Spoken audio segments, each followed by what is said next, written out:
There's a lot more men and women in orange coming through security. We're a little past time to start, and we really don't have any more room to put them anyways. I thought this was a large room. Every time I've walked through it, it seemed pretty cavernous, but we got it filled with orange today, and I thank you guys and ladies for all being here.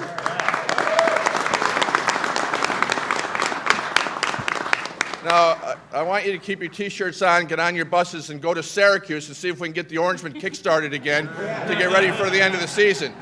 We got the right color, and they're struggling over there. They might need our help. But we need your help here, too, today.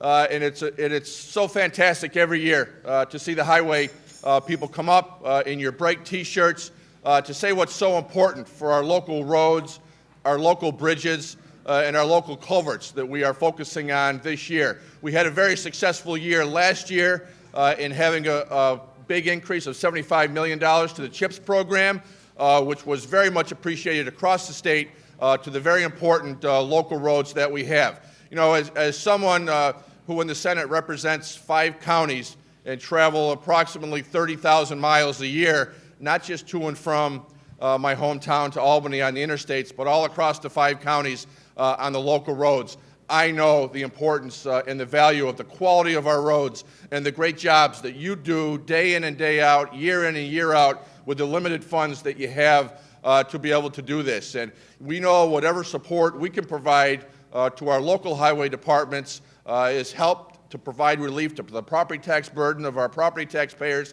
which everyone agrees is an overwhelming burden.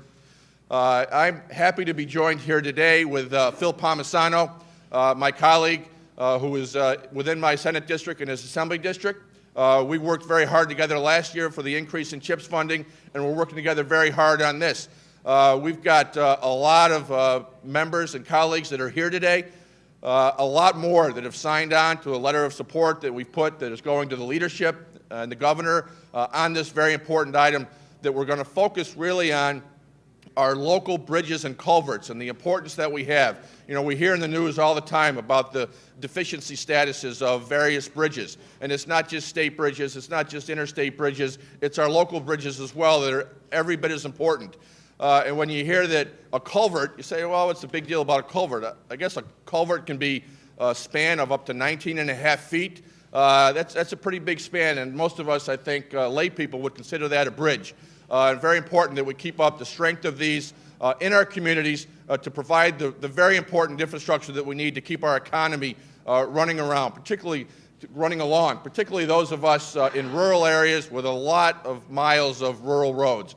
Trust me, I am taking shortcuts across those local roads day in and day out in my duties as a senator. I want to introduce, before I get to Phil, I'm going to introduce the senators that are here right now, but Kathy Marchione is here with us. Senator Mark Grisanti is here with us, and Senator Jim Seward is here. I don't know if there's any others that are stuck in the back. Senator Jack Martins, Senator Mike Ranzenhofer is here. Anybody else, wave your name, and I'll get to you later if I don't get to you now. But I want to introduce Phil Palmesano, who is co-putting this together with me, and I want to thank Phil for all of his efforts this year as well as last year in getting us to where we are. Thank you.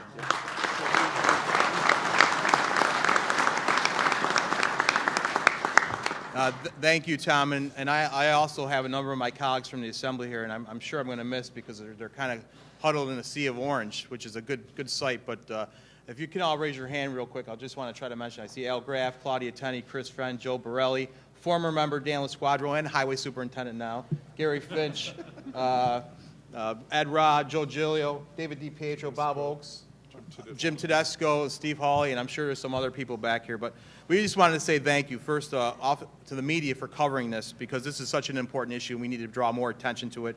To our highway superintendents who traveled up here each and every year to advocate, but more importantly for the work you do back in our home local communities, keeping our pedestrians and our drivers safe, and so we can have a good vital infrastructure with the resources that are given to you. So I know my colleagues and I would like to thank you for all that you do for our local communities. And to our colleagues on both sides of the chamber, you know, last year we came together and pushed for an increase in CHIPS funding for our local infrastructure, because local roads matter. We were making the investment on the state side. We said we have to partner and make the investment on the local side. And Assemblywoman Aileen Guthrid's here. Thank you, Assemblyman Blankenbush. But, we came together in a bipartisan fashion last year to push on this issue, and we were successful with a $75 million increase, 20% increase.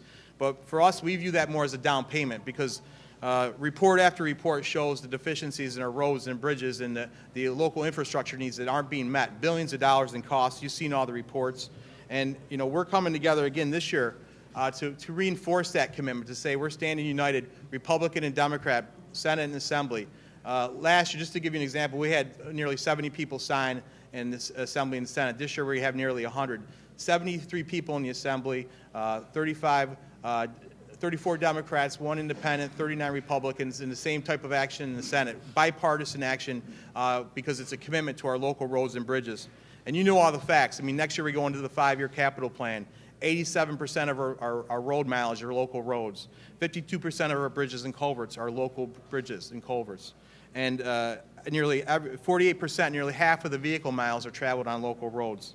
So, and we all know what a harsh winter it's been for our local highway departments. That increase that they've gotten, that was the first in 5 years, but it's being eaten up by the great service they're providing to our residents and our taxpayers, but they need our help more now than ever. So what we're here calling for is a two-prong approach. Number one, we're calling for a $50 million increase in CHIPS funding, again above last year's level. And number two, we're calling for a multi-year long-term commitment, a $200 million commitment over a multi-year phase for a state aid to local bridge and culvert program. Again, you've seen the reports. You know what the damage is out there. Billions of dollars in unmet need. We could talk about the studies from the Association of Towns to the Comptroller's reports. It's out there. It's proven. And we believe we can do this within the context of the budget.